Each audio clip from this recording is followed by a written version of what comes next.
South Weymouth Naval Air Station. It's ABT's Air Expo. I'm Peter McGowan. He's John Horrigan. What's on today? Today it's the air show, Jack.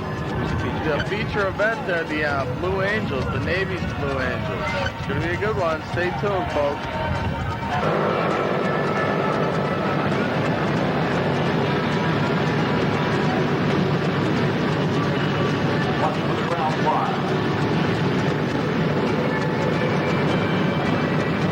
We got markers now on the ground. First from team number 1. Then from team number 2. As you can tell by the color of the smoke, ladies and gentlemen, this is known as Operation Body. Need to be evacuated immediately. Watch now for the maneuver known as the Special Extraction of Personnel, the Spy Extraction.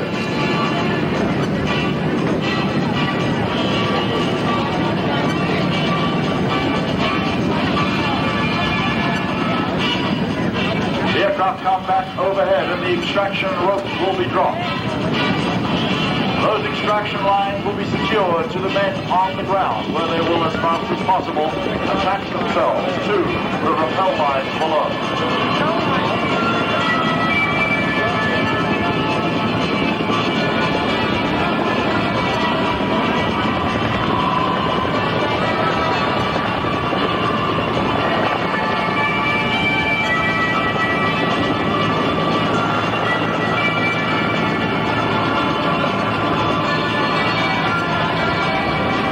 Helicopters are about to extract troops.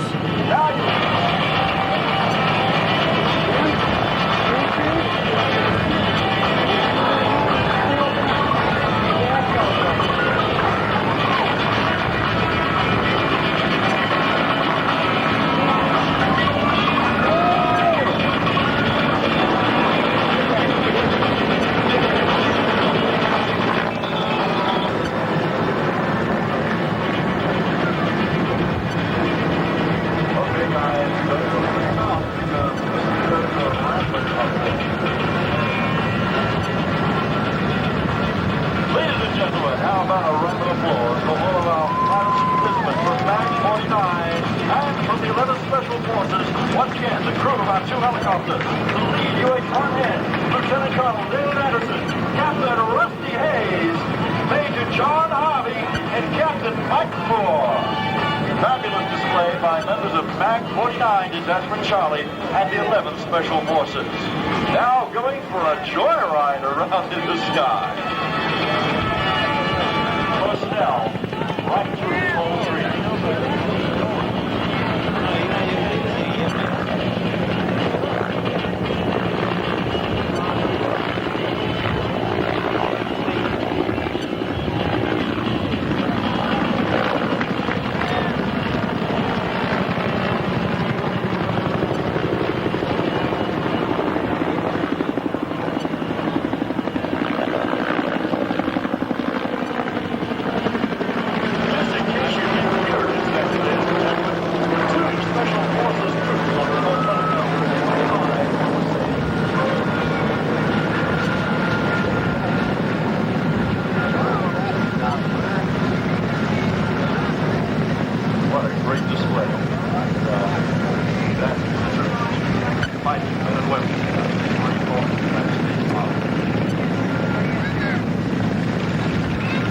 Bearcats taking off along with the PT-3. DC-3. DC-3.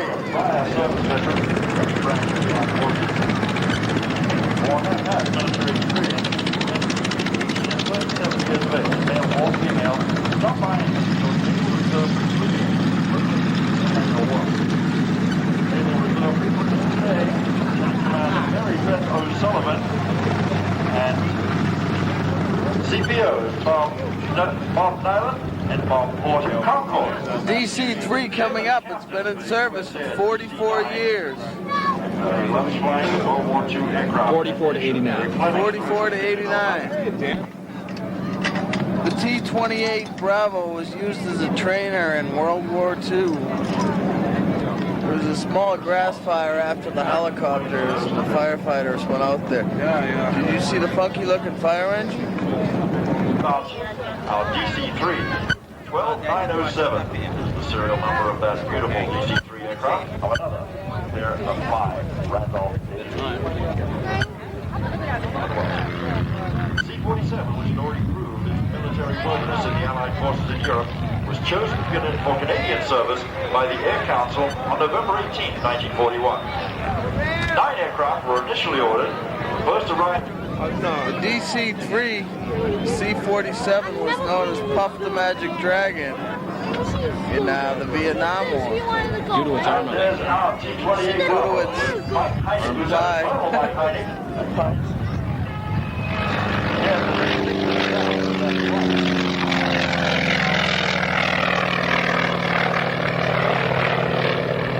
Lady of the Air transitions to flight.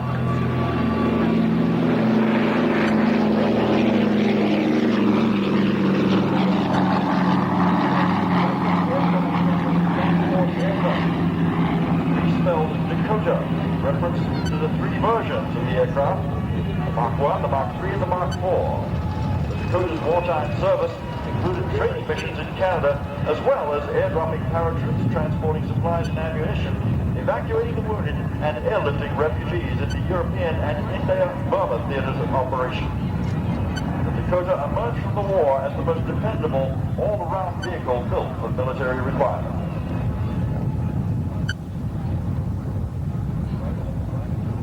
After World War II, the Royal Canadian Air Force continued to add to its fleet of Dakotas, purchases from civilian companies in the U.S., Canada, and Egypt. The aircraft was used in search and rescue missions. It was as well. The DC-3 was really what made the airlines prosper, as it first carried passengers commercially. For the last NATO to the T-28 Bravo.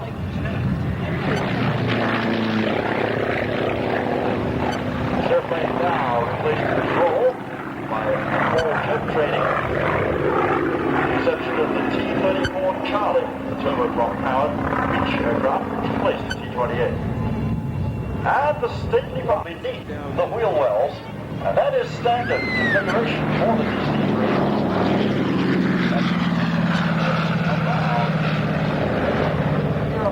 With minimal damage to the aircraft, generally only resulting in a couple of bent propellers.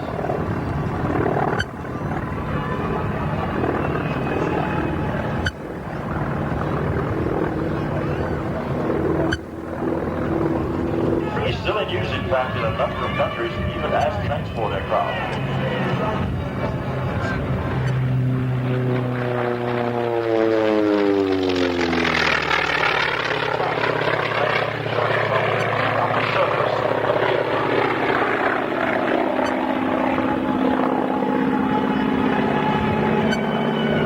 Cleaned up and skimming the surface now, going by beautifully prepared and finished aircraft. Colors.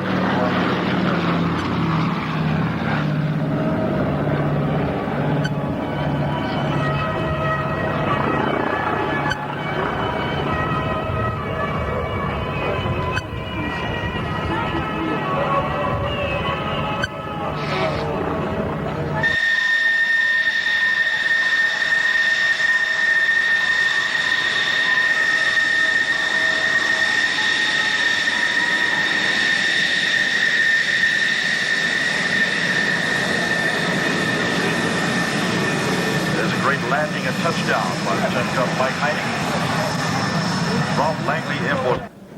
Coming up, the F-14 Tomcat. For a ride, they'll sign you up just like that on guarantee.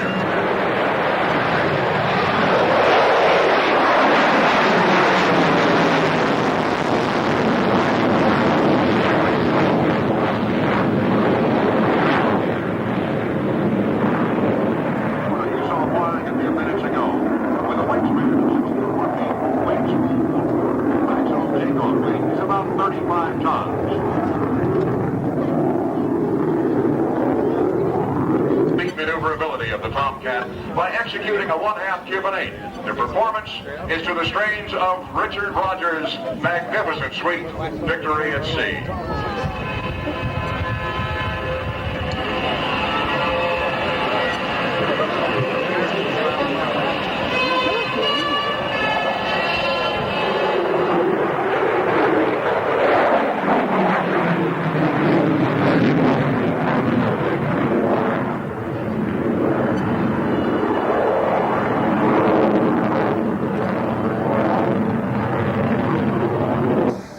Don't you think people are going to get sick watching this from the camera work? Don't you think they're sick of the jackass on the other end of the camera? That's cold. The wings are going to fold right in front of you just for speed. Coming now.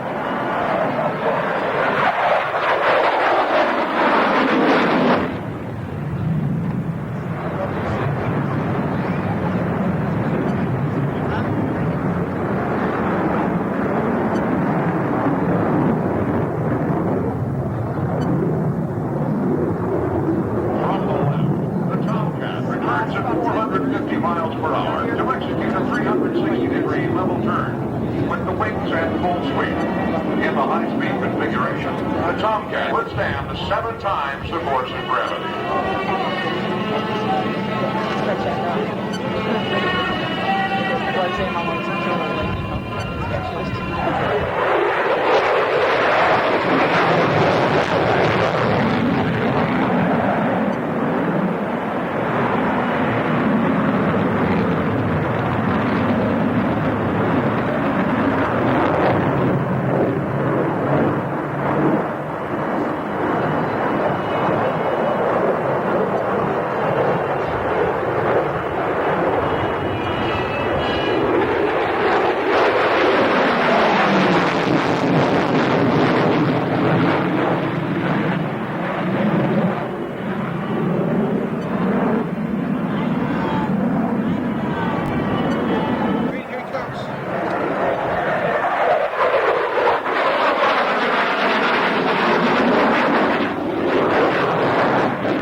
Turn to the left at 300 miles per hour to execute a 360-degree minimum radius turn. Even with the enormous size of this plane, the turning radius is only a quarter of a mile.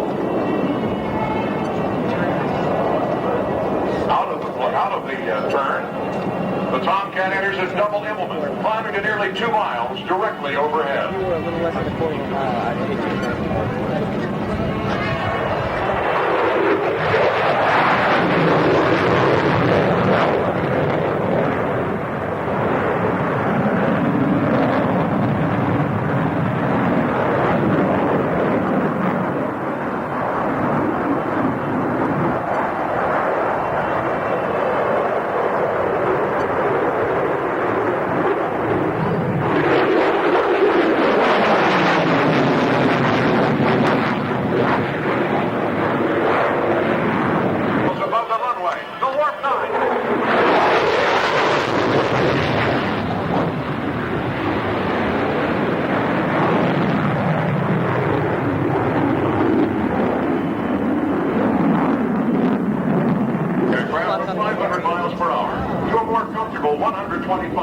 And give the crew time to set the landing configuration.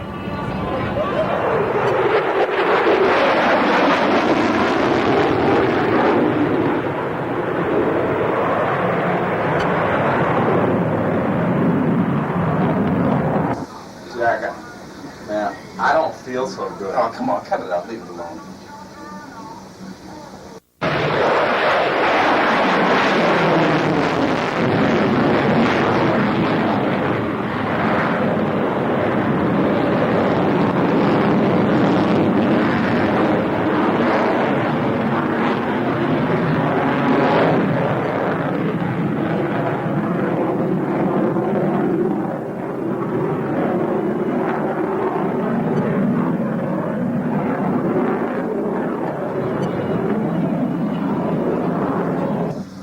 Jack. You see, I think we can do it a different way than that. We're going to get a picture of the tug under brake. I said, we got a guy over here with the video camera that didn't get a picture of it. So they're going to come over and they're going to give you another tug under brake. He's going to roll it to the right and he's going to turn to the left. So you guys with video cameras, make sure this time you take a picture. This is your last chance today, at least for this act.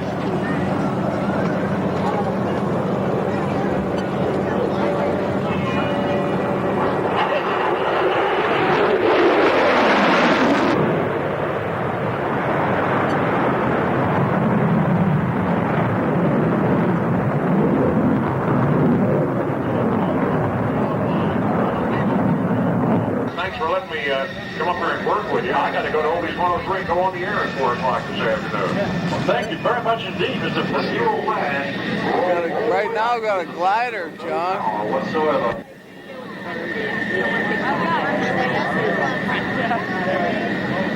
And there you see the release right above you. And ladies and gentlemen, we have smoke on the wingtips, and John Mahoney is rolling.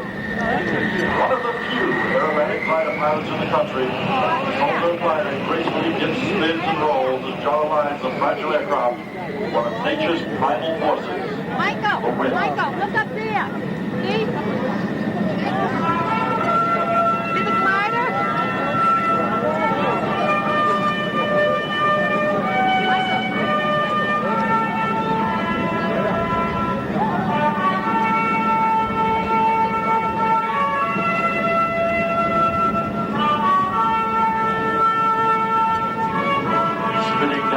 Toward the ground in the Salto 101 glider. John recovers from the spin into a 360-degree turn with rolls on all 4 corners.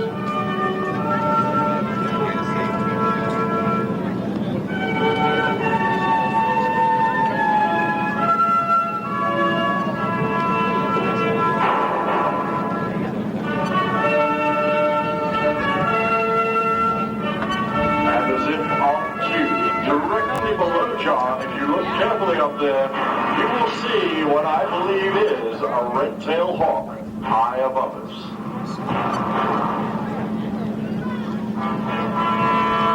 Sometimes they tell you when they're doing stuff they see.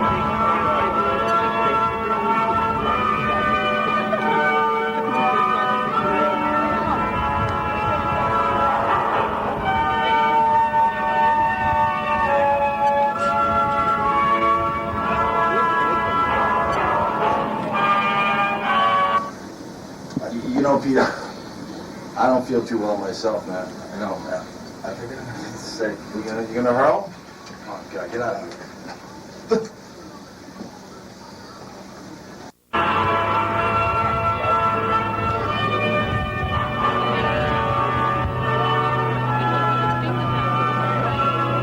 Cuban 8 maneuver.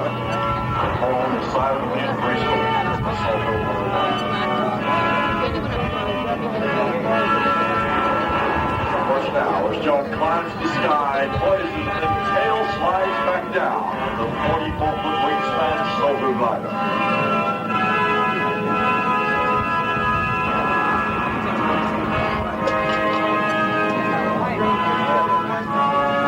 Inverted to inverted. Roll heading to the west. No, I didn't see the glider. But, the Blue Angels comes in.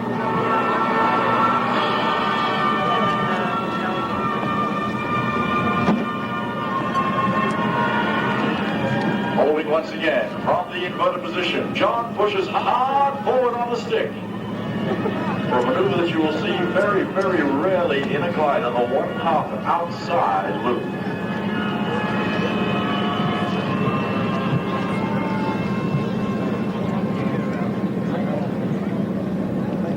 These accomplishments have earned him international diamond awards for soaring proficiency. He's rebuilt several gliders that were damaged by other pilots, including the Salto you see him flying today. 1992, John captured the New York Glider Aerobatic Championship, the New England Championship, and the Ohio Open Glider Aerobatic Championship. In August of this year, he will compete in World Glider Aerobatic Championships in Venlo, Holland, as a member of the United States team.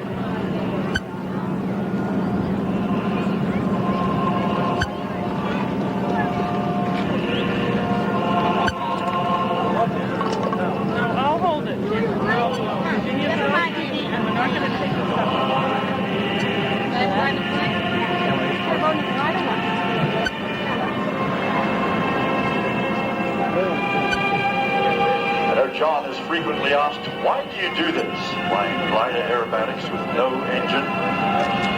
He says it is the freedom of silent flight, the ability to soar. It's closer to natural flight than any other means of flying, the ability to soar free like a bird.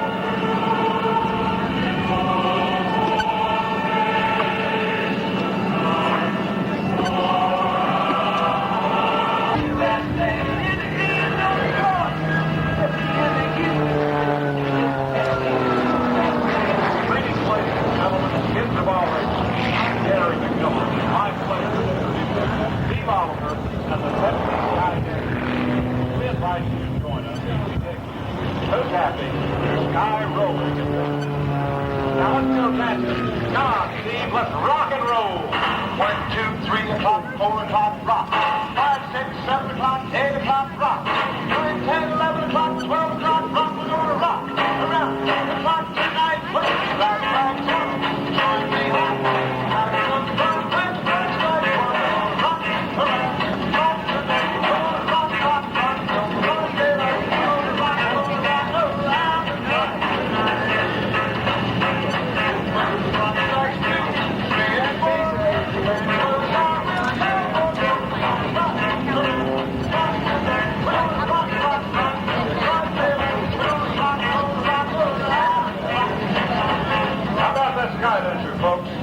Pepsi Skydancer is the result of doing 1/2 year and a whistling cow 10 hours later. It's a highly modified capital ship 260 horsepower light-on engine and advanced German wood composite prop, stronger skin, new tail, shorter wings, and streamlined canopy.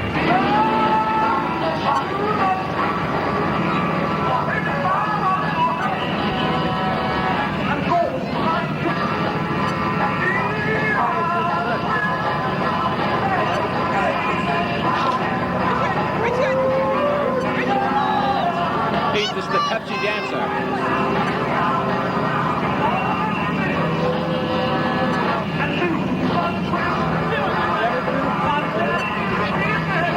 Noticed on the side of it, Pepsi was written upside down. Why? Because when it flies upside down, you want to read Pepsi when it flies upside down, like this.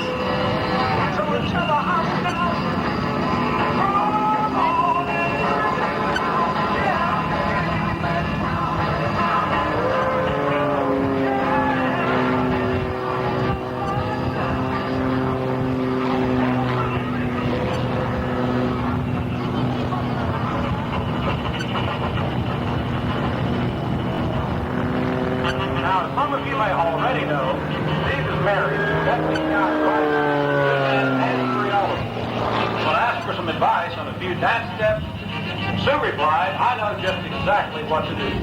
So we got Steve and little Richard together for this next rock and roll eye and ear opener.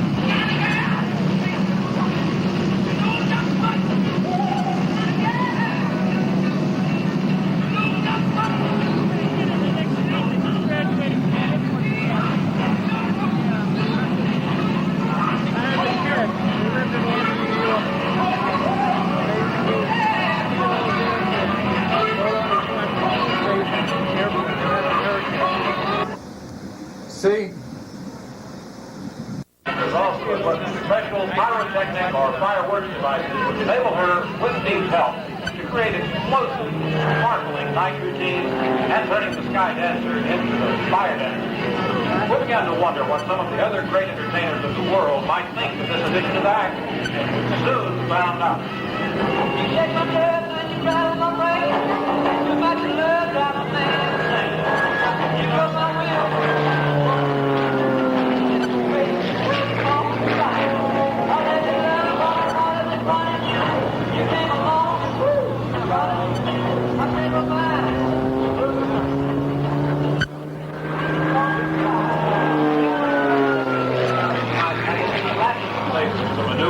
And what better way to bring it to you than the Spanish phrase that actually means the dance, La Bamba.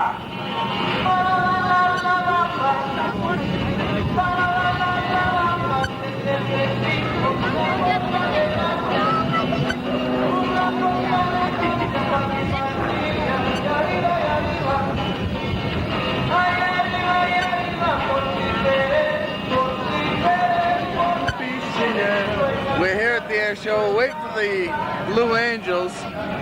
And wait and wait and wait. They'll wait for us, as this is ABT, and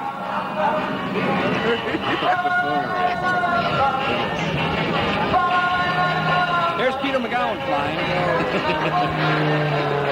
See.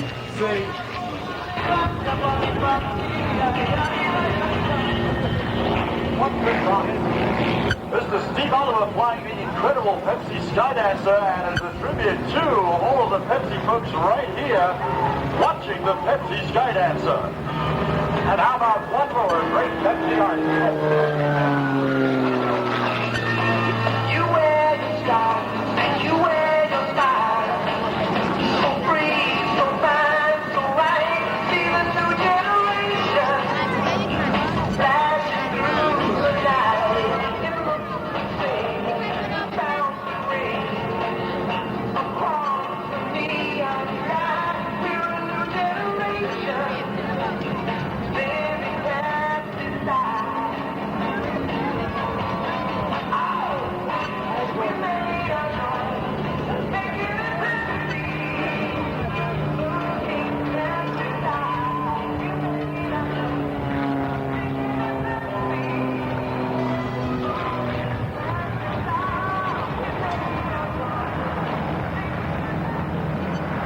Now, Steve arrives back at Air Show Center. He's going to have the Skydancer give you a little bow.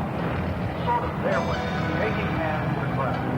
After Steve has just down the powerful line, let's give them a great round of applause, and then you'll have the opportunity to forget it.